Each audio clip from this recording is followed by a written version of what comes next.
మాజీ మంత్రి BRS working president KTR మహిళలకు ఉచిత బస్ ప్రయాణం పట్ల అనుచితంగా మాట్లాడారని, తెలంగాణ మహిళల పట్ల ఇంత అవమానకరంగా మాట్లాడి వారి ఆత్మగౌరవాన్ని దెబ్బతీసిన కేటీఆర్ వైఖరిని నిరసిస్తూ నిజామాబాద్ జిల్లా ముప్కాల్ మండల కేంద్రంలో కేటీఆర్ దిష్టిబొమ్మ దహనం చేయడం జరిగింది. ఈ కార్యక్రమంలో కాంగ్రెస్ నాయకులు, యూత్ కాంగ్రెస్ నాయకులు పాల్గొన్నారు.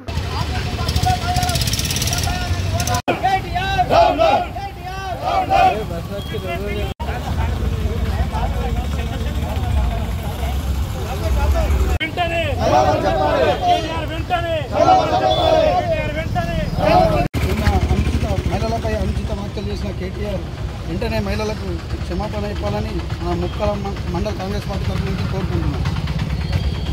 పత్రికా సమావేశంలో మాజీ మంత్రి BRS party working president KTR గారు ఆర్టీసీ బస్సుల్లో మహిళల ఉచిత ప్రయాణాన్ని కించపరుస్తూ అనుచిత వ్యాఖ్యలు చేసేందుకు నిరసనగా టీపీసీసీ అధ్యక్షుడు మన ముఖ్యమంత్రి రేవంత్ రెడ్డి గారి పిలుపు మేరకు నేడు నియోజకవర్గ కేంద్రాల్లో మరియు మండల కేంద్రాల్లో కేటీఆర్ గారి దిష్టిబొమ్మను దగ్ధం చేయడం జరుగుతుంది.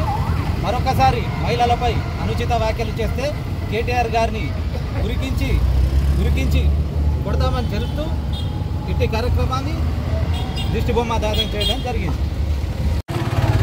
నిన్న కేటీఆర్ ఎంతో వాస్తవానికి కేటీఆర్ ఐటీ మంత్రి చేసిండు, ఎంతో బుద్ధిమంతుడు అనుకున్నాం. కానీ నిన్న మహిళలపై ఇంతటి అనుచిత వ్యాఖ్యలు చేసిన పుట్టి ఫాల్తు కాడని చెప్పేసి, ఫాల్తు మంత్రి అని చెప్పేసి ఈరోజు అందరికి కూడా రాష్ట్ర మహిళలందరూ కూడా ప్రతి ఒక్క మహిళ కూడా తిట్టుకుంటున్నారు. ఎందుకంటే ఇంత గౌరవంగా ఉన్నాడో, ఇంత గలీజ్ వ్యక్తి అని చెప్పేసి ఈరోజు తెలిసింది. కాబట్టి భవిష్యత్తులో ఇలాంటి మాటలు ఇంకోసారి మాట్లాడితే కేటీఆర్ ఖబర్దార్, నీ ఇంటిని ముట్టడిస్తామని చెప్పేసి కోరుతా ఉన్నాము. జై కాంగ్రెస్! ఎందుకంటే రేవంత్ రెడ్డి గారు ఎంతో అభివృద్ధి చేస్తున్నాడు.